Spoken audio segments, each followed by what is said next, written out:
There's many creatures in ARK, but there's a few of them that you'll need for the late game. And what defines the late game, in my opinion, in either PvP or PvE, it's defeating the bosses, the guardians of ARK Survival Evolved. Without defeating these, you're not going to unlock tech tier, you're not going to unlock the additional levels, and soak in the full game.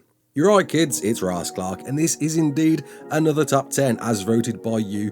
Before we begin, it's worth noting this vote was quite a diverse one. As it needs to be pointed out, not every creature can work for every boss in ARK. So I tried to convince the community on what creature you would use more for boss running, and perhaps thinking on what you might use regularly in the late game. Don't forget to like, subscribe, hit the bell, and let's get into it. So in at number 10 you voted the Megatherium, spawning on all maps but Aberration. And I can certainly agree this deserves to be in the top 10 list. Why? Because the Big Sloth has a very unique ability that's fantastic for one particular boss. Its Insect Killer buff, improving its damage by 250% and resistance by 75%, a buff the Megatheriums get whenever they kill any insects. And of course in the Broodmother arena it's full of spiders, Arnios, that will see your Megatheriums all buffed and dealing a heck of a lot more damage against the spider boss. It's certainly one of the most easiest ways to defeat the Broodmother, making a sloth army a force to be reckoned with. In at number 9, the Deinunicus, spawning on Valguero where you need to collect its eggs to raise one. And it's great to see this on this list, because whilst many see it as an early starter tame, and it can be, this fluffy raptor with a plumage similar to a rock drake has the ability to latch onto larger dinos, offering a bleed effect that can stack up to 5% of any creature's health, with a pack bonus movement speed, damage and resistance, and the only one to apply these buffs to bosses. It's a fantastic addition, especially for those flying bosses, like the Manticore for instance. You certainly shouldn't overlook taking a Deinunicus army into a Manticore fight.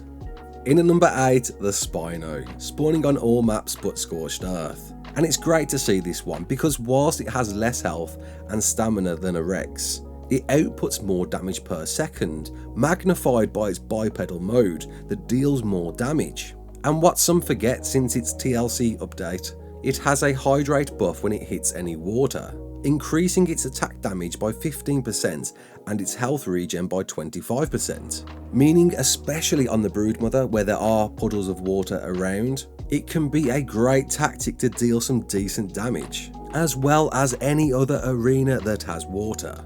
In at number 7, the Woolly Rhino, spawning on all maps but Scorched Earth, and it's great to see this one on the list. It's certainly deserved. You'll find, especially on PvP, many people use these to take down bosses, because at maximum charge it deals a whopping ×8 damage, in theory being more powerful than a Giga.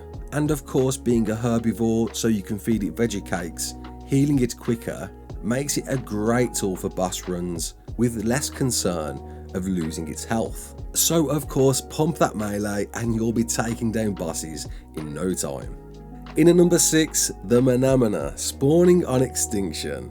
And it's a bit of a controversial one this one, as I noticed a few comments saying why on earth is this in the list. It's deserved, because although it's poor in close quarters, it comes into its own in large areas, being fast, agile, boosting in 2 jumps and a lunge, and shooting from range. It's great for minions, especially in the tech cave, and certainly for the King Titan. In fact, you'll find that the first tribe that took down the Alpha King Titan unofficial used a heck of a lot of manas to keep it at bay. It's since been nerfed, but it seems a lot of you still like to use these to charge those bosses.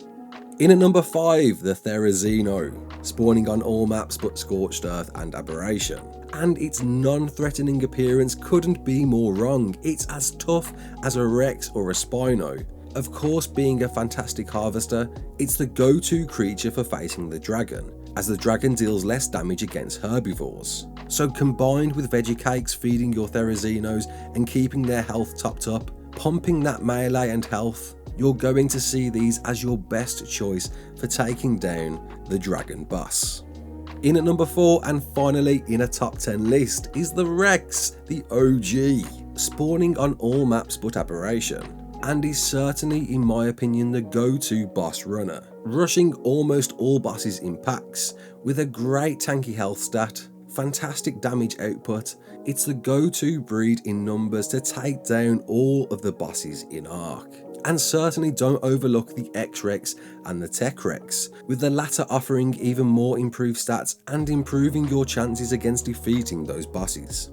In at number 3, and it's a controversial one, the Rock Drake, spawning on Aberration, whereby you steal its eggs and then raise with nameless venom. And why is this so high on the list? Well, one, it won the overall creature vote, so I feel a few votes came into favour that way. But overlooking its all-terrain transport abilities where it can glide, climb and swim, it's the go-to creature for Rockwell, especially on Alpha being pretty quick and able to shoot from.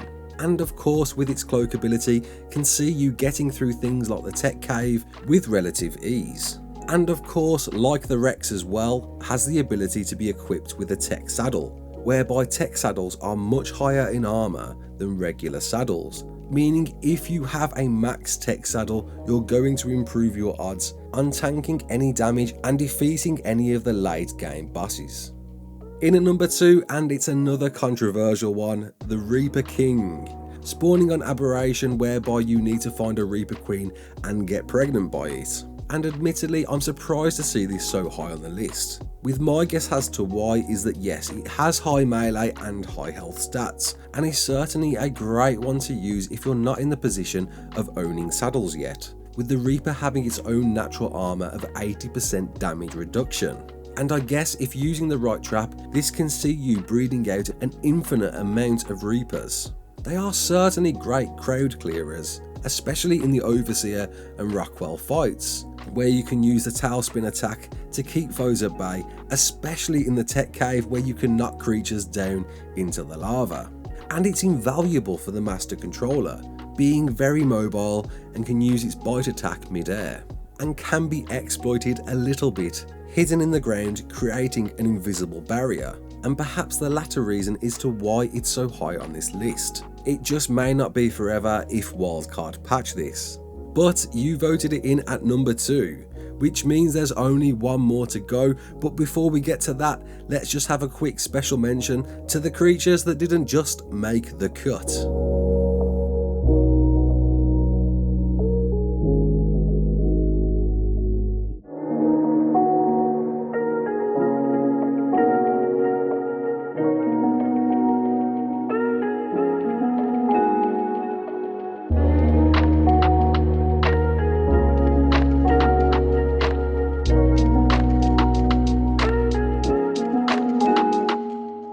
So in a number 1, and I'm glad to see this in the number 1 spot, it's fully deserved, the Utyrnus, spawning on all maps but Aberration. It's been in several of our top 10 lists, but it deserves number 1 on this list because it is the OG buffing dino for difficult battles, possessing a Courage Roar ability that temporarily boosts damage inflicted by 25% and reduces incoming damage by 20%. Meaning it's invaluable combined with high DPS creatures for rushing those bosses in packs, buffing them to be even stronger foes and taking down every boss in the game. You certainly shouldn't be running almost any boss in ARK without a Utyrnus. Thanks all for tuning in, I hope you enjoyed this. What did you think? Comment below, let me know.